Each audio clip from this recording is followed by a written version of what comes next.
அனுமன் பெற்ற அஷ்டமா சித்திகளும் அவற்றின் மகிமையும். அஷ்டமா சித்திகள் என்பது 8 விதமான திறமைகளாகும். இதை முறையாக பயிற்சி செய்தவர்களை சித்தர்கள் என்பார்கள்.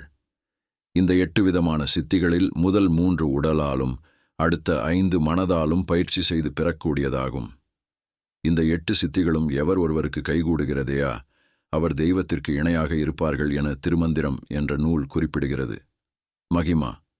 மகிமா என்பது உருவத்தின் அளவை பெரியதாக மாற்றிக் ஆளும் தன்மை.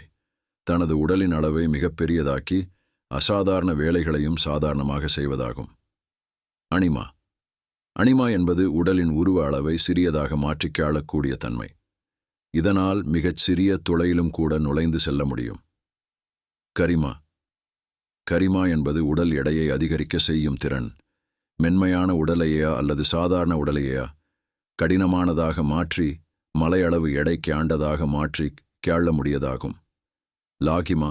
லகிமா என்பது உடலை எடையை குறைந்ததாக மாற்றிக் கேளும் சக்தி. உடலின் எடையை காற்றைப் பேயால் இலகுவானதாக மாற்றி காற்றில் மிதக்கும் பறக்கும் தன்மையாகும். பிராப்தி. பிராரப்தி என்பது அனைத்தையும் தன் வசப்படுத்துதல், மனதில் நினைத்த அனைத்தையும் அடைதல், எல்லா பியாருட்களையும் தனது கட்டுப்பாட்டில் வைத்து கேளும் கலையாகும். இதனால் நினைத்தது அனைத்தையும் செய்யக்கூடியதாகும். பிரகாமியம்.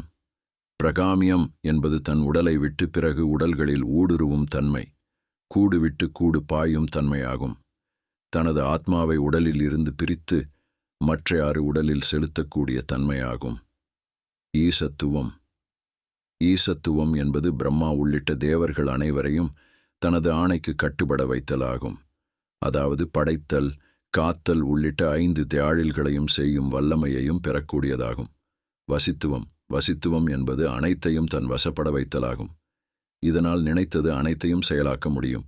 7 வகை தேயாற்றமாகிய தேவ, மாவிட, நரக, மிருக, பரப்பன, ஊர்வன, மரம் உள்ளிட்ட அனைத்தையும் தனது செயலுக்கு கட்டுப்பட வைத்தல்.